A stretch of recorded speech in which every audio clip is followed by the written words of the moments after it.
एक आपल्याकडे तक्रार त्या ठिकाणी प्राप्त झाली, ज्यामध्ये या ठिकाणचे जे श्री धनंजय सावंत साहेब त्यांच्या घरासमोर त्या ठिकाणी गोळीबार झाल्याची तक्रार आपल्याला प्राप्त झाली. रोडवर 3 खाली कार्ट्रेज म्हणजे खाली केस म्हणतो आपण त्याला, जे फायर केल्यानंतर राहतात ते त्या ठिकाणी मिळालेले आहेत आणि त्या अनुषंगानं गुन्हा दाखल केलेला आहे. त्याच्यात आपण कालच मी त्या ठिकाणी एक विशेष तपास पथक त्या ठिकाणी आदेश केलेला आहे. त्या तपास पथकाचे प्रमुख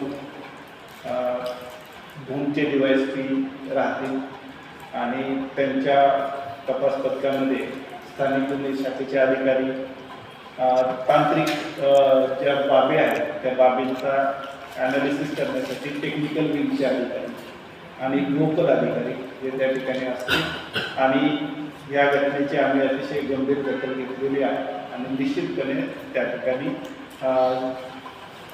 त्या गुन्हा डिटेक्ट करण्याचे सगळे प्रयत्न केले जातात. खंडेश्वरवाडीचे शेतकरी तलावात काय शेतकऱ्या दिलं कधी परवा आज आपल्याकडे काय गुन्हा दाखल करा. आता एक गोष्टी याच्यावर अजून कोणाला तीन सापडले की 4 सापडले? 3 सापडले की 4 सापडले? कारण धनंजय सावंत यांनी सांगितलं की 4 सापडले. अगोदर 3 सापडले ते नंतर 1 सापडले. सर, पराठा प्रकरणामध्ये काही CCTV हाती आले पोलिसांच्या, त्यामध्ये काय आरोपी दिसत आहेत का काय?